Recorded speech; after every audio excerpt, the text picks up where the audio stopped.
Ձեր կարծիքով ընդդիմությունը պետք է երես ունենա գազտեղ, այսինքն պիտի գազտեղ ինչ անի։ Չէ, պիտի գա այս դահլիճ մտնի օրինակ Քոչարյանի խմբակցությունը, չգիտեմ ով կա այնտեղ,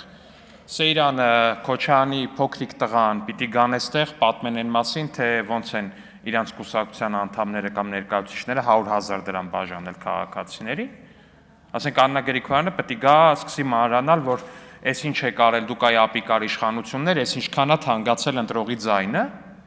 ասենք այս ինչ ինֆլյացիա է, իդեպ, ընտրակաշառքի գնաճը, դա իրապես միակ գնաճն է, որ մի քանի 100%-ով աճ է, այստեղ տնտեսական բլոկից էլ ներկայացուցիչներ ունենք, հարգելի գործընկերներ, սա խնդրում եմ ֆիքսեք, էլի, ասենք անհամաչափ բարձրացել է ընտրակաշառքի գինը, հնա գնաճ տեսանկյունից անհամեմատ բարձր է, բայց ես մեր ընդդիմադիր գործընկերներին ուզում եմ ողջունել, որ իրանք ազգային ժողով չեն գալի, իրականում շարունակեք չգալ, որտեղ ձեզ այստեղ ոչ մի լավ բան չի սպասվում, պարոնայք եւ տիկնայք ընտրակաշառատուներ, ձեզ այստեղ ոչ մի լավ բան չի սպասվում, որ պահին դուք մտնեք ազգային ժողով, այդ պահին ազգային ժողովի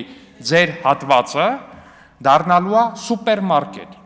ձեր նստարանները դառնալու են սուպերմարկետի դարակների պես, ձեր դիմաց գրվելու են այն գները, որոնցով որ դուք փորձել եք փակցնել քաղաքացիների ճակատներին, այդ գնապիտակները փակցվելու են ձեր ճակատներին, օրինակ գլուխը 5,000 բաժանածների գլխին փակցվելու է 5,000, 100,000 բաժանածների ճակատին փակցվելու է 100,000, ու ազգային ժողովում գտնվող ցանկացած ոք, օրինակ լինեն ազգային ժողով այցով եկած դպրոցականները, ուսանողները եւ մնացածը հնարավորություն են ունենալու օրինակ 100,000 դրամ տալ X ուժի ներկայացուցչին, որը բաժանել է 100,000 դրամ, ու նրա ճակատին ասել այն ինչ որ կկամենան, որտեղ այստեղ գալիք ընդդիմադիր падգամավորները գին են ունենալու, ու այդ գինը մեխվելու է իրանց ճակատին։